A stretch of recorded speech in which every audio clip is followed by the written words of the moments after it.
Hello everyone, and welcome to the 41st ripoff episode of Analyzing Evil, featuring Edgar Ross from Red Dead Redemption. The guy I plagiarized already spoke about Dutch van der Linde and Micah Bell, but what about the third most prominent antagonist, who himself stands out for screwing over John Marston and his family in the first Redemption game, and ultimately made the story more tragic than it had to be? The bitter end of the two-part saga ends, after all, when Jack Marston guns down the man who had ruined his life, before he himself brands himself an outlaw, and will inevitably follow the path that led to the demise of those before him, including his father. Despite being the most innocent character, Jack Marston too would pay for the actions and lives of those around him as the ultimate victim of the story. Today we will go into the philosophy, presence, and character of Edgar Ross, and discuss how he factors into this story for the worse, because there's a lot to distinguish him from the top two most prominent antagonists. Initially, Edgar Ross plays a minor role in the story, mostly appearing to be Andrew Milton's backup when he confronts Arthur. Funnily enough, this would be Jack's first encounter with Ross and vice versa. Andrew Milton serves as the prominent antagonist in the prequel, with Edgar Ross only being backup, but we see right off the bat that based on what we were told with Micah Bell, the outlaw was using law enforcement to his own advantage, and it's how Ross and his partner Archer Fordham managed to track down John Marston and coerce him into hunting down his old outlaw buddies, leading to Red Dead Redemption in 1911. Edgar Ross, with backing from the US government, kidnapped John's wife and son, and if John did not comply with Ross's demands, his family would face retribution. You can see that John likely had all of his equipment confiscated, leaving only a cattleman revolver and almost nothing to his name. Edgar Ross gave John the bare minimum to work with. He did get a guide to take John to Fort Mercer, but beyond that, he was on his own. Now, the US government at this point, I imagine, didn't care about the conduct of Edgar Ross. After all, he was a highly respected agent who always got results in the best way possible to any of his superiors. I mean, when he was with the Pinkertons, they did work with shabby parties like Leviticus Cornwall. And here, it's no different. There's the thing that there can be corruption within authority too, but it's something Edgar Ross doesn't care about. I mean, he does acknowledge his own hypocrisy in the first game, and just shrugs it off, because he's not on the outlaw side. It seems like he just prefers the increasing control of the government over the outlaw lifestyle. It's just personal preference over what's actually best for the most amount of people.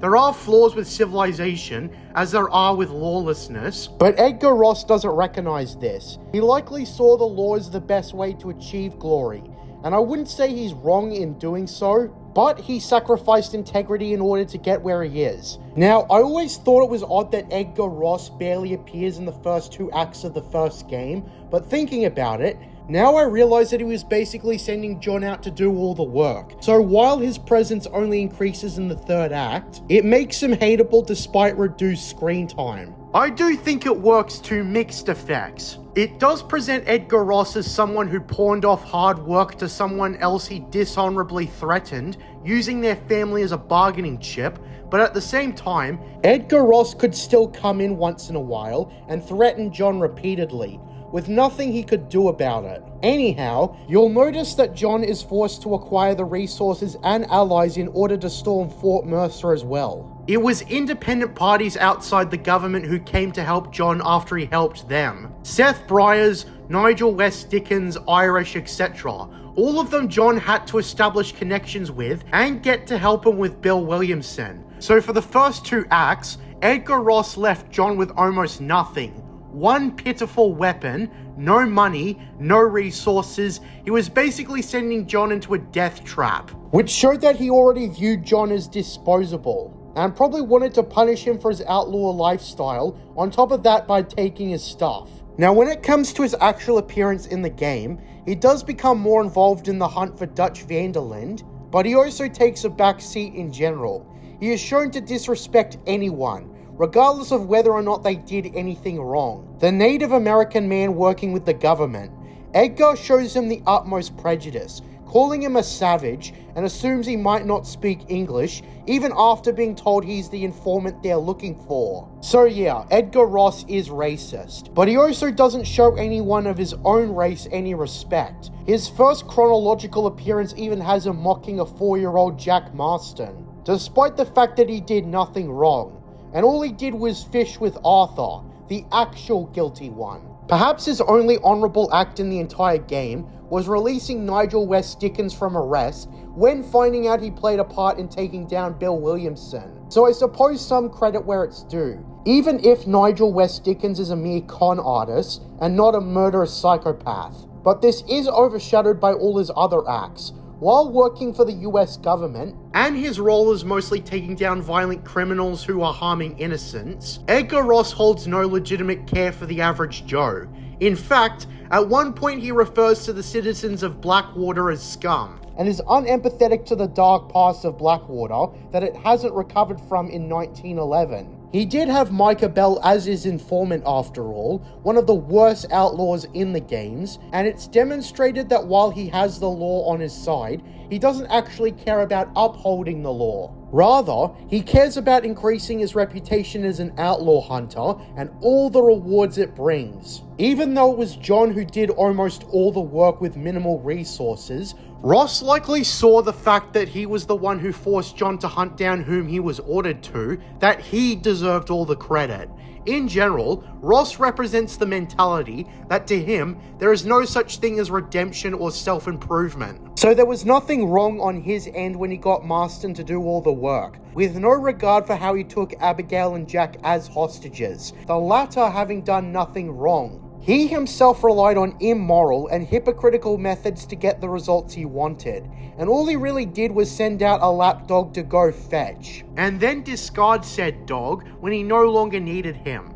It's the ends justify the means philosophy, but in the process, Edgar Ross proves he's no better than the criminals he hunts. Now there is the question of why he initially fulfilled his promise and returned John's family to him, but I don't think Ross magically changed his mind, because he knew the value in eliminating John. I believe he simply let his family go, perhaps because he didn't want to keep supporting them in custody, and maybe he wanted to let John's guard down before the ambush. We do know he would probably be killed if he tried ambushing John shortly after he killed Dutch. And what do you know?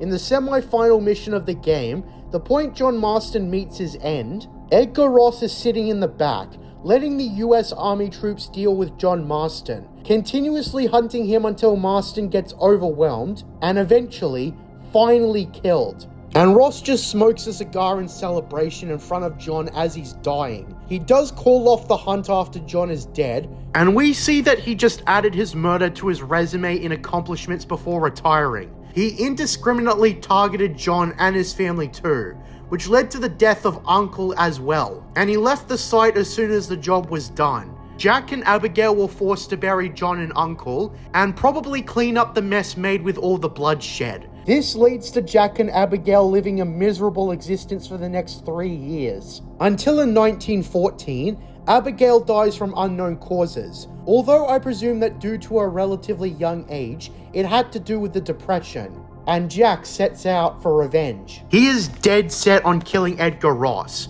Now we do learn that Edgar Ross has a wife and brother, and he seems to care for both of them, as he went on a hunting trip with his brother, but we don't know for sure his relation to his family, since we never see Ross speak about or interact with them. But in all likelihood, his relationship with his family is one of his few redeeming traits. Jack, of course, confronts Ross on what he did, and he shows no remorse. He blames John's death only on his former outlaw lifestyle and refuses to repent to Jack. He doesn't care that Jack is pissed and that he obviously ruined his life. His final words ironically are threatening to kill Jack as well. He underestimated Jack's abilities and ended up meeting death himself in the end. I think it's probable to say that he saw most of everyone as small time and beneath him, and I doubt he ever reflected on how he affected Jack or Abigail. It was just another thing to increase his reputation in the government. It leaves Jack with a bitter taste in his mouth. The victory and fulfillment of revenge comes off empty-handed. Jack had nothing left to lose, but nothing left to gain either. Jack sort of just kills Edgar Ross, and then that's it. his family is still dead, and Jack is likely to pursue the same life of crime his father did, ending in the inevitable, a shallow grave. Ross could have spared John, but out of a selfish pursuit of glory, and adding another outlaw to his list to increase his reputation, he went after him as well. He ruined Jack's life, but Ross really only thought about anything like that when Jack came to confront him, and he refused to take responsibility. So to conclude, who was Edgar Ross?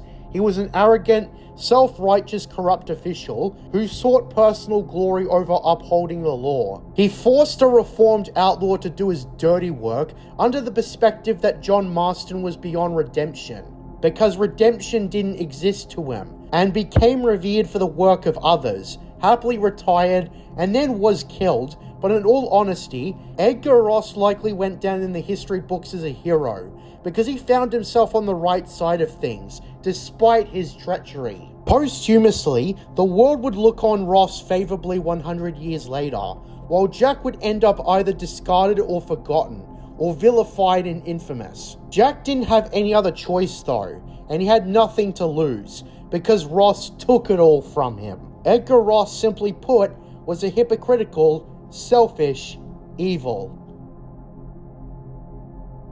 Thank you for listening to this episode of Analyzing Evil. What do you think of Edgar Ross? Leave your thoughts in the comment section below. I'm JJ Plagiarisms, and until next time, what are stories from mystery boxes?